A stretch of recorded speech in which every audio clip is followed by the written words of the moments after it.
Bismarck has hit the side of a volcanic seamount. It begins to slide downhill, plowing a deep trough in the bottom clays. Now 100,000 tons of water sucked down by the falling ship. Deep beneath the Atlantic, nearly 3 miles down, lies a battleship so deadly it once shattered Britain's pride in under 10 minutes. The enormous piece of hull lying far from the Bismarck is a mystery. Later it will prove to be the key to unraveling the secrets of the wreck. We landed right on that son of a bitch, whatever it was. But when cameras finally reached the wreck decades later, what they revealed shocked even veteran historians.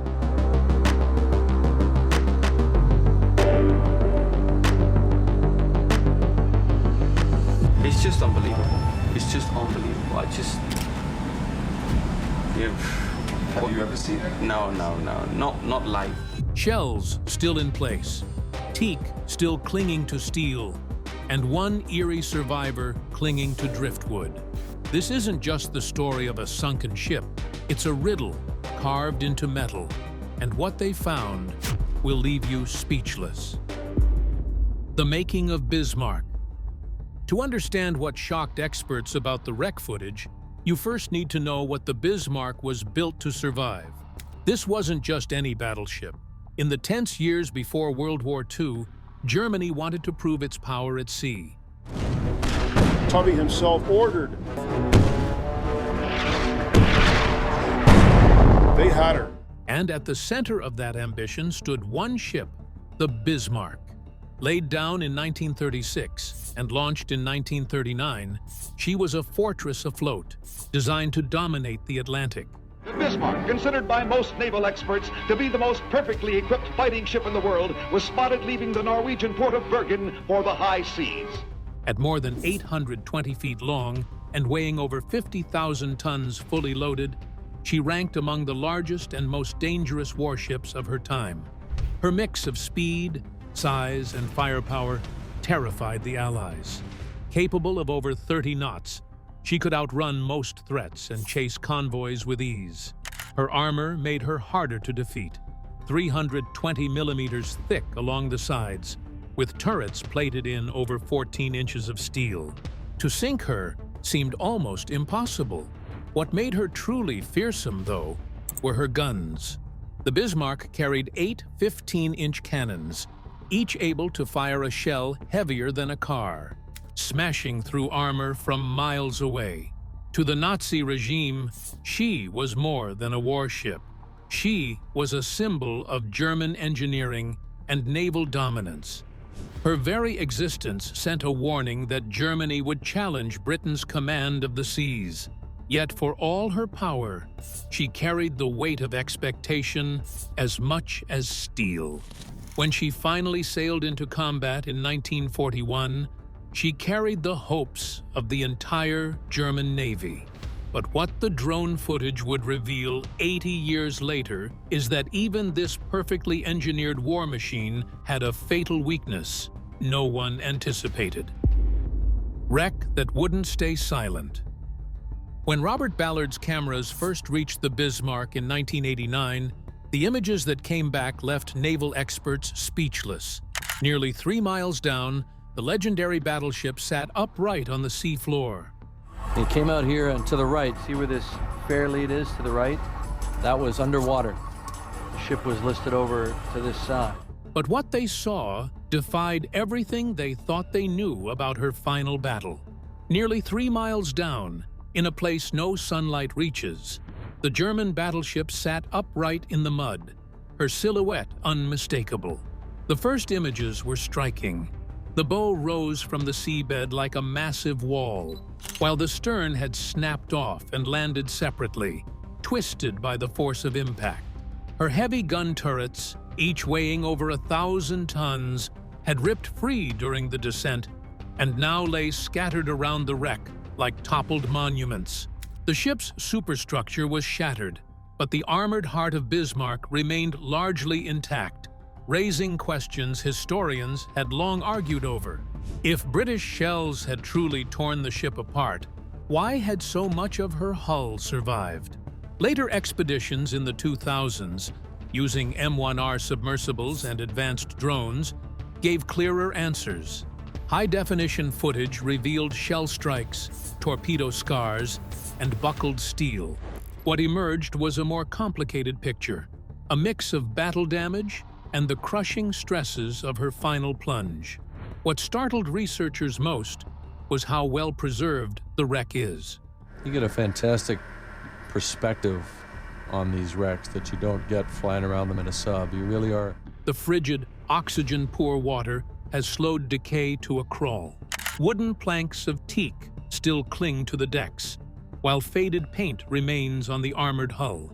Unlike shallow wrecks that corrode quickly, Bismarck looks suspended in time, as though 1941 has been frozen on the ocean floor. But the wreck itself tells only part of the story. Surrounding it is a vast debris field that captures the chaos of her last moments. Masts lie snapped and scattered. Rangefinders, once used to aim her mighty guns, rest broken in the silt.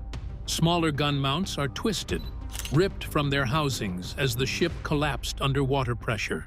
Each piece is a clue, a snapshot of the battle's violence. For decades, historians debated what truly sank the Bismarck. Was it British firepower, or the German crew scuttling their own ship? The Battle of the Denmark Strait. The morning of May 24, 1941, was cold and gray when German lookouts aboard the mighty battleship Bismarck spotted smoke on the horizon. 1941, Monday, May 19th. The Bismarck leaves German waters on her first mission. Soon the shapes became clear.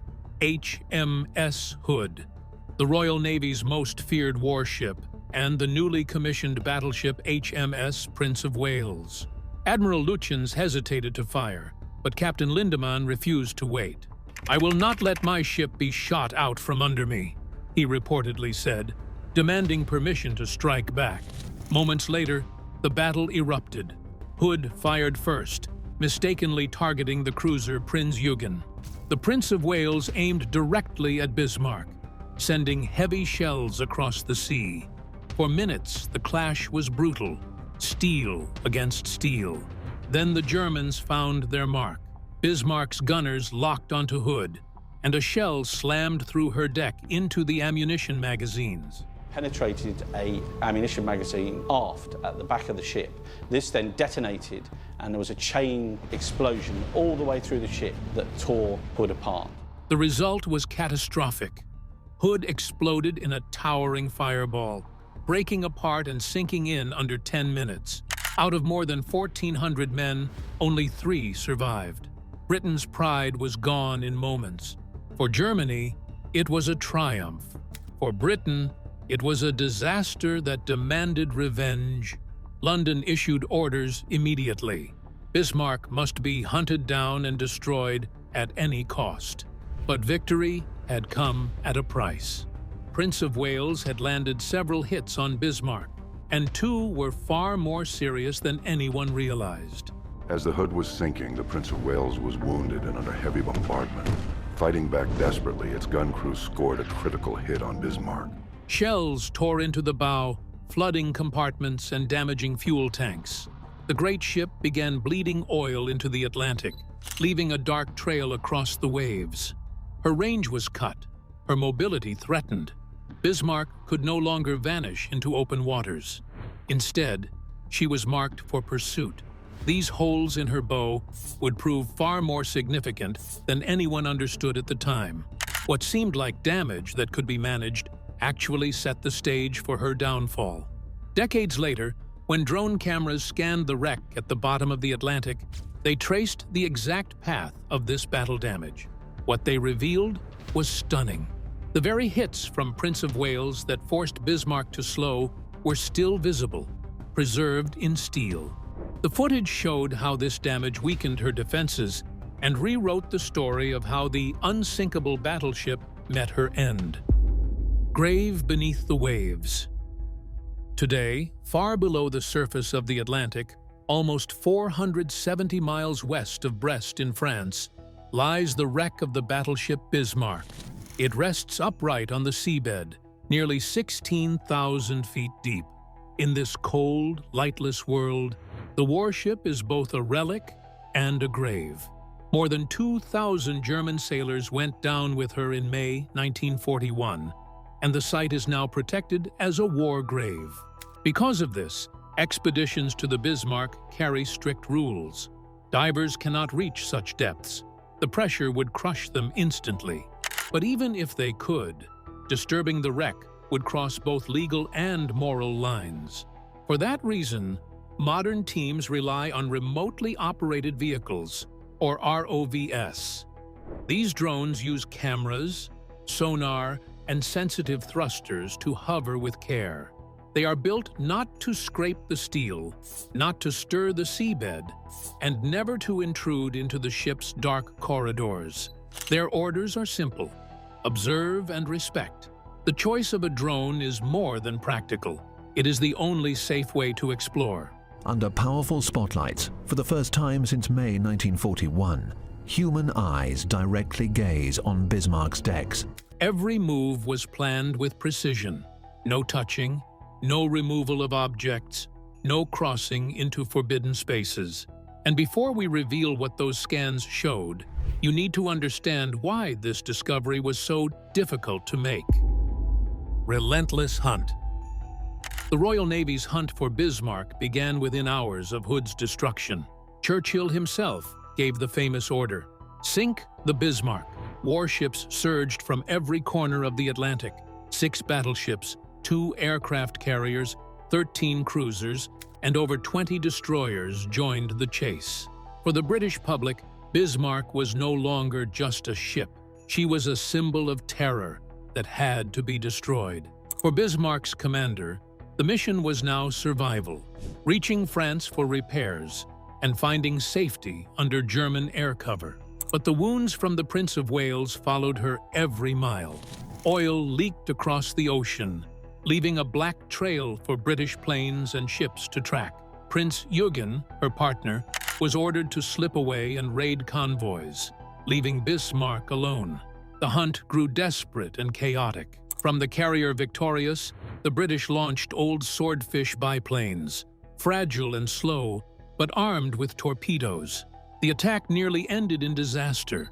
Pilots nearly mistook friendly ships for the enemy. Even so, one torpedo struck Bismarck. She shuddered, but kept going. Then, on May 25th, Bismarck pulled off a masterstroke. Clever maneuvers and poor British radar coverage allowed her to vanish. For precious hours, the Royal Navy had no idea where she had gone. Panic set in. Some feared she had broken free into the Atlantic to attack convoys once again, but German radio signals betrayed her position. The convoys were being destroyed so easily and so badly.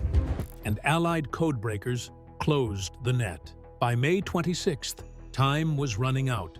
If Bismarck reached the French coast, she would be safe under U-boat and Luftwaffe protection. That evening, Ark Royal launched another wave of swordfish. The fragile biplanes flew low through storms, dodging heavy fire. Against all odds, one torpedo smashed into her stern, wrecking her steering gear. The rudder jammed. The proud battleship could only turn in slow circles, helpless in the vast Atlantic. With her steering destroyed and her hull already damaged from Prince of Wales, Bismarck was now facing the perfect storm of catastrophic failures. What the wreck would later reveal is that this combination was far deadlier than anyone understood. The final hours.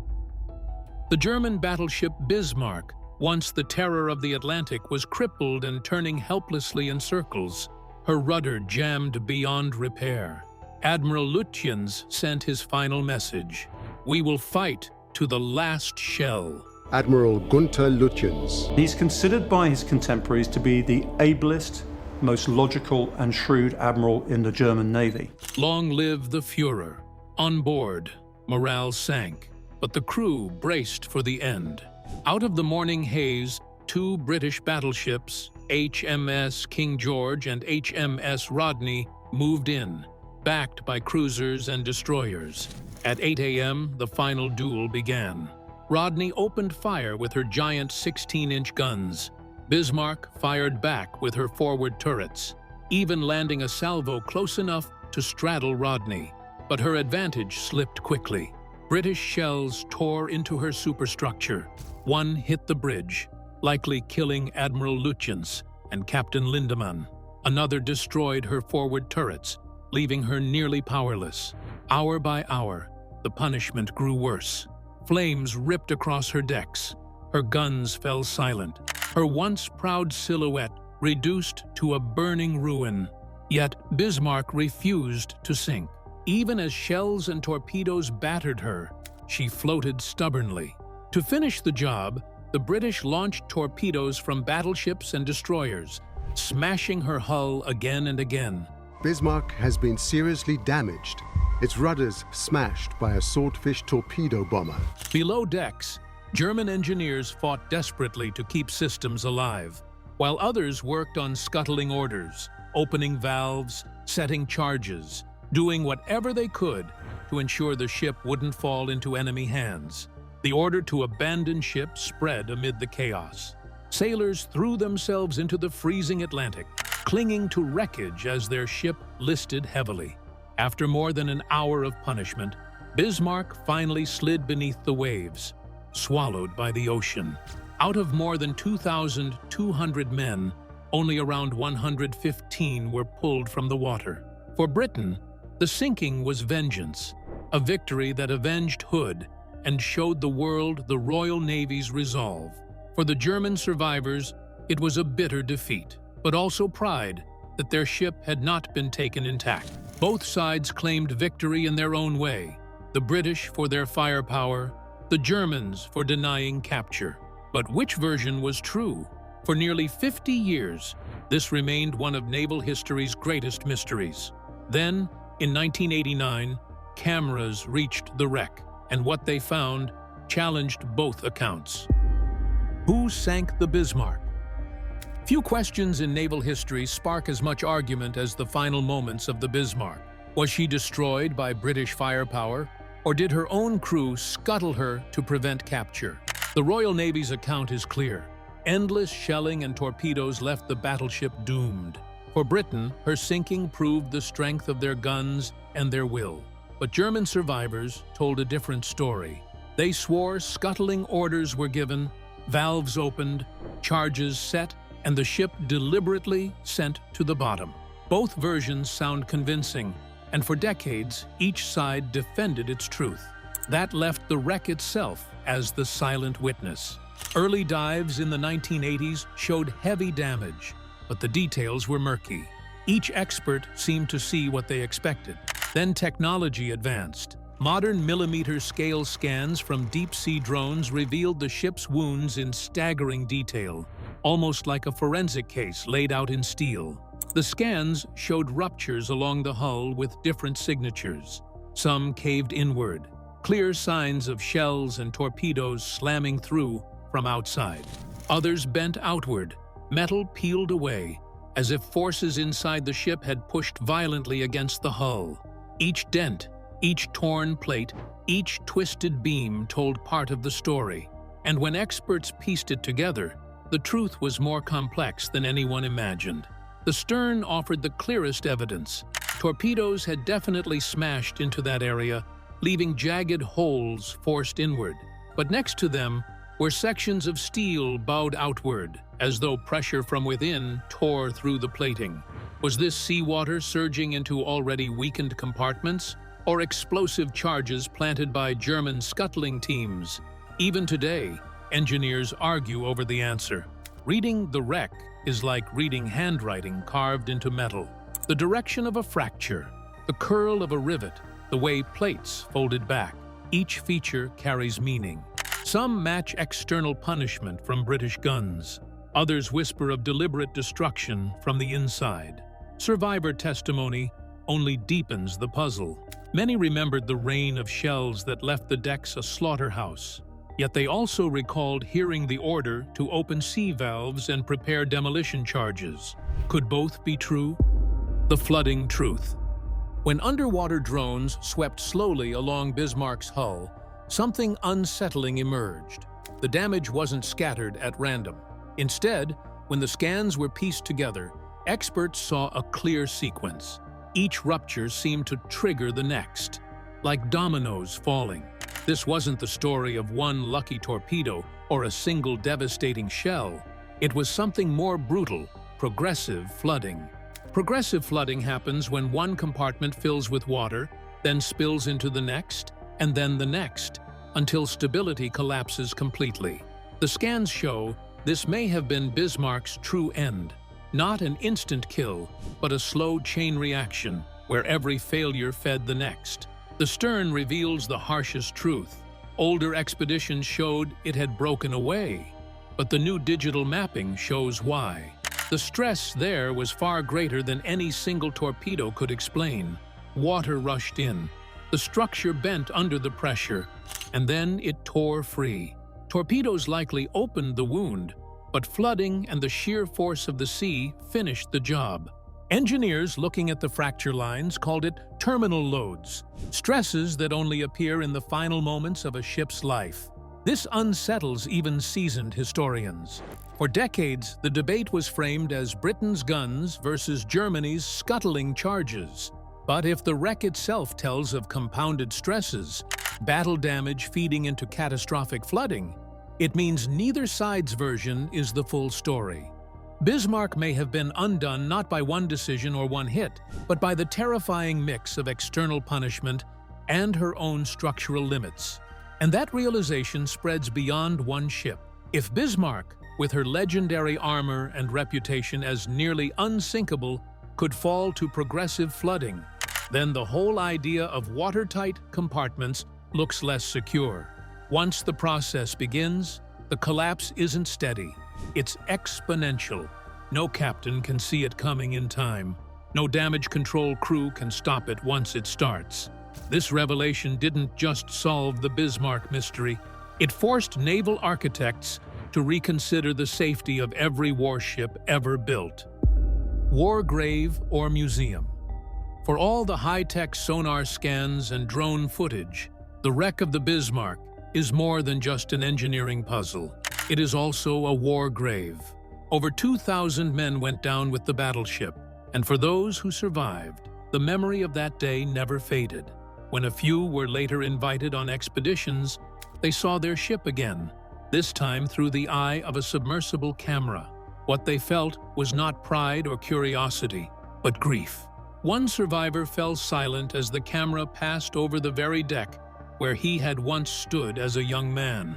Every dent in the steel, every broken plate, was not just metal, it was a reminder of lives lost. That weight of memory has shaped how the wreck is treated. Even though the Bismarck lies in international waters, Germany continues to claim it as a protected war grave. International convention agrees. Sites where large numbers of people died must be treated as maritime cemeteries. When Dr. Robert Ballard discovered the wreck, he himself argued it should be respected, not scavenged like treasure. Later surveys, from the Russian MIR submersibles to the most recent drone missions, have followed the same principle. Look, but don't touch. Modern drones can map the ship in incredible detail, creating three-dimensional scans that reveal every scar from the battle. Yet, they are forbidden from entering the interior or disturbing artifacts. Each mission is bound by restraint and respect. Still, debate lingers. Some viewers of the footage were stunned, marveling at how details from 1941 still looked as if frozen in time. Others felt sorrow, as though watching the battle replay beneath the waves. Critics went further, comparing the filming to flying a drone over a graveyard. They asked, why should it be any different, simply because the dead rest on the ocean floor? These drone discoveries revolutionized naval forensics. For the first time, engineers could study battle damage with the precision of a crime scene investigation. But what unsettled some experts was not just the imagery, but the possibilities it opened. With drones and sonar mapping, naval doctors and engineers can now run full-scale simulations of Bismarck's final battle, calculating every probability, every hit, every maneuver. These digital ghosts of warships allow battles to be replayed as if they were happening today.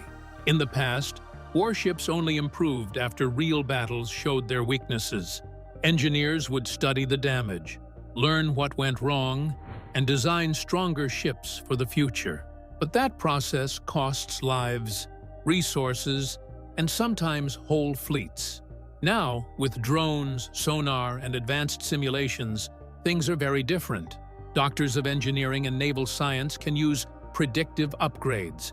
This means they run thousands of digital battles on computers using real scans of ships like the Bismarck to test every possible scenario. Every dent, rupture, and weak point is mapped with millimeter accuracy. Software can then fire virtual shells, launch torpedoes, and flood compartments, showing how a ship might survive or fail under different conditions. The results are not just guesses, they are probabilities backed by data. Out of millions of outcomes, engineers can see which designs hold up the best. This is where the scary part comes in. Ships no longer need to fight wars to evolve. They can leap decades ahead, shaped by endless simulations instead of trial and error. Concepts that once looked like science fiction, armored decks, self-healing hulls, or near unsinkable battleships, may arrive faster than anyone expected. We hope you enjoyed this video. Stay tuned for more amazing stories.